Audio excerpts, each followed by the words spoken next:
Hey guys, it's Daniel here with a new video, and here's another episode of WandaVision to talk about. Episode 7, titled Breaking the Fourth Wall. At least I hope that's how you pronounce the name. I'm pretty sure it is. Pretty ridiculous title, but still cool. Spoiler warning!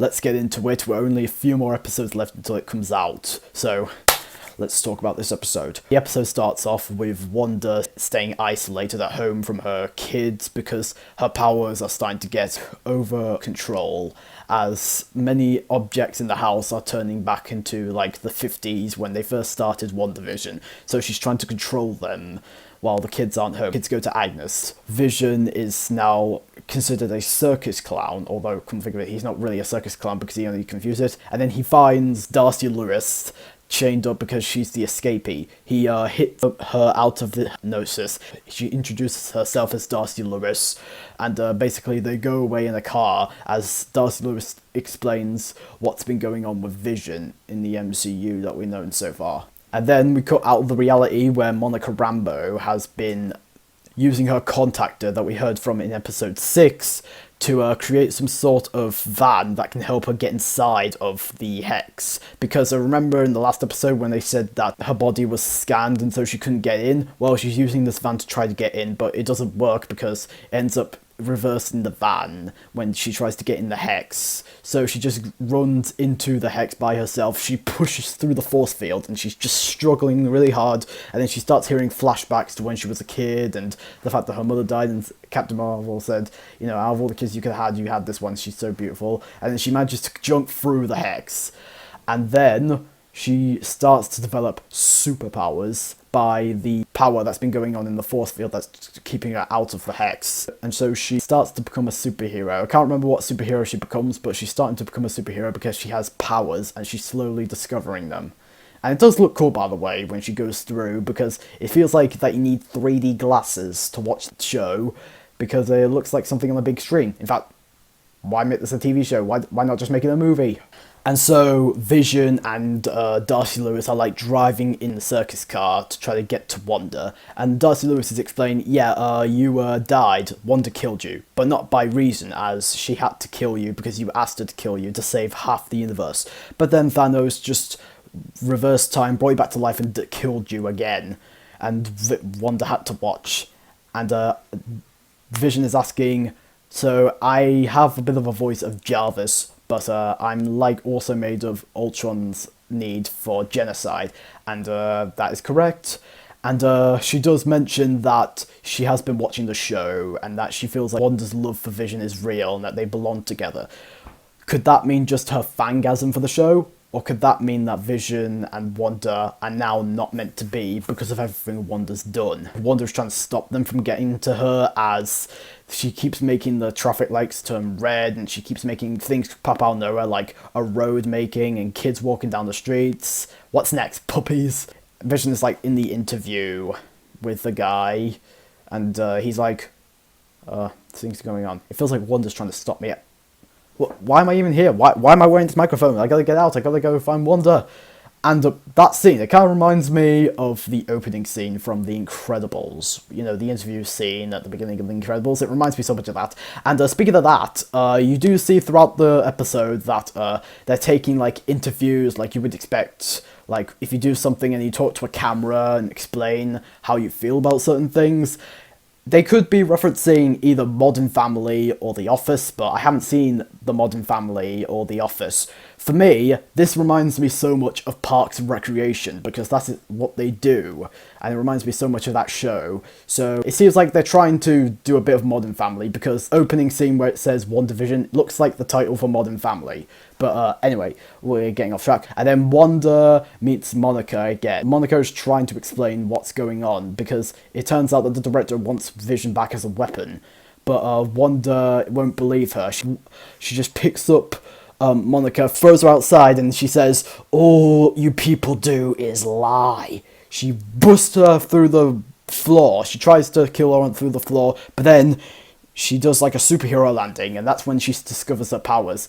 Like, you're like, oh my god, she's actually invincible now. Even Wanda's like, what's going on?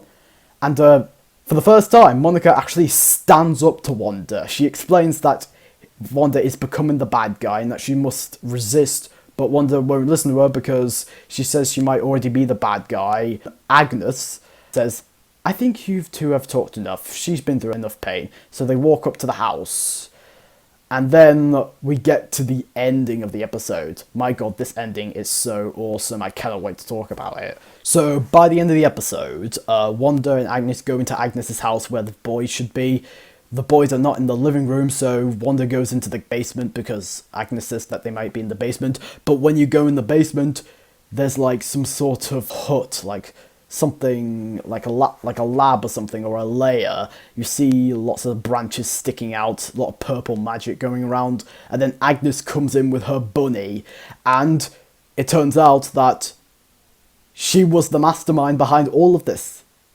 Well, we don't know yet, but she was mastermind behind most of the crazy situations that's going on, because Agnes reveals herself to be the evil witch Agatha Harkness. And I thought that was a very good twist that I didn't see coming. I mean, throughout the show, we've been thinking that Mephisto is the one controlling all of this. But after watching Agnes, or Agatha, we have a little second guess, but we could think that Agatha Harkness is working for Mephisto, and again, like I said, she's mastermind behind a lot of this. Like, it was Agatha all along.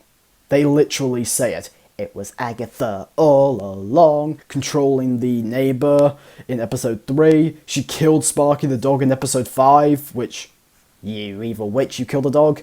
She was faking her pretension of being under control in episode 6.